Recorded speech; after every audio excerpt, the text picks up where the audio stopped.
Does the government work for us or do we work for the government? What is the most frequently performed medical procedure in the United States today? Tonight, a few words about abortion. Yesterday was the 39th anniversary of Roe v. Wade, the decision of the United States Supreme Court that permitted abortions. Prior to that case, abortion was regulated by each state, and most of them prohibited it, unless two physicians could certify that the baby growing in the mother's womb would likely result in the death of the mother. Even the states that permitted abortions when the pregnancy was caused by rape or incest, an extremely rare occurrence, did not permit it after the 6th month of pregnancy. Roe v. Wade changed all of that. That opinion permits abortions in all 50 states during the first 3 months of pregnancy for any reason or for no reason. It permits abortions during the second 3 months of pregnancy for the, quote, health of the mother. Health of the mother can mean mental health. Thus, most states have taken the liberal position that if a continued pregnancy would make the mom sad or would challenge her psychologically, or if she has second thoughts about the pregnancy, the baby may be aborted. Roe v. Wade also permits the states to prohibit or to allow abortions during the final 3 months of pregnancy. Now, most states prohibit all abortions during the final 3 months, as this is the period of viability when the baby can live, assisted of course, outside the mother's womb. The state of New Jersey, my home state, is the exception, as it permits abortions up to the moment of birth. In the last 39 years, American physicians have performed over 50 million abortions. This procedure is far and away the most frequent medical procedure performed anywhere in the United States. The linchpin to the Roe v. Wade decision is the court's rationale that because the decision to have an abortion ordinarily occurs in a conversation between patient and physician, and because that interaction ordinarily takes place in private, the right to privacy insulates abortion from the reach of the government.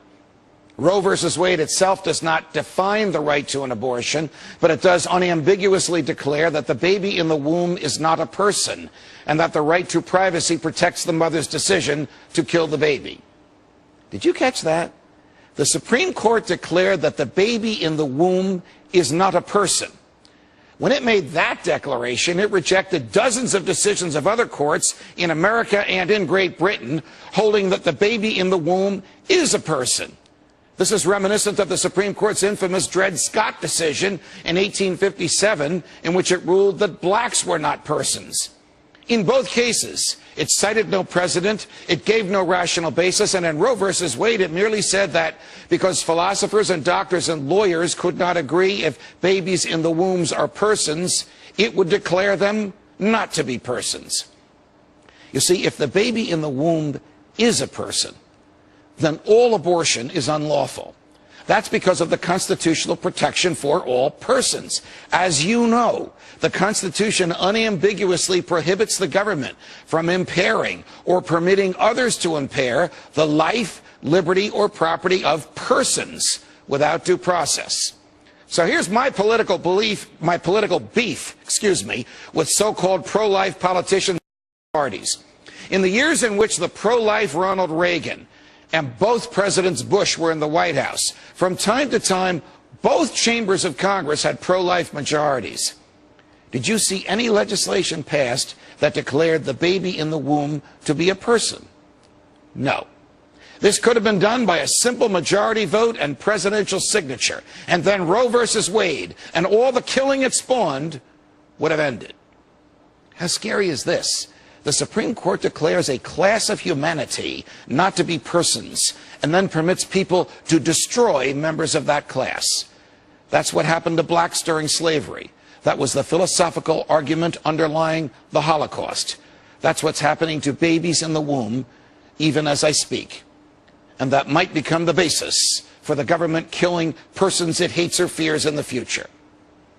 Is the baby in the womb a person? Of course babies in wombs are persons. From the moment of the union of an egg and sperm, there is a fully actualizable human genome present, meaning all the genetic material necessary for post-birth existence is there in the union of the egg and sperm. And the parents of that union are human beings. What else could a baby be in the womb with human parents and a human genome?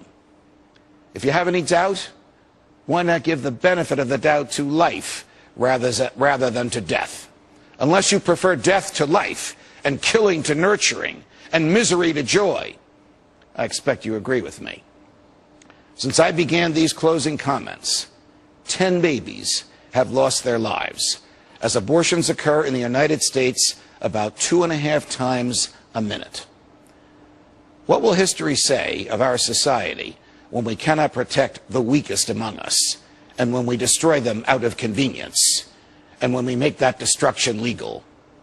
And who will the government let us destroy next? From New York, defending freedom, defending innocent human life, every night of the week. So long, America.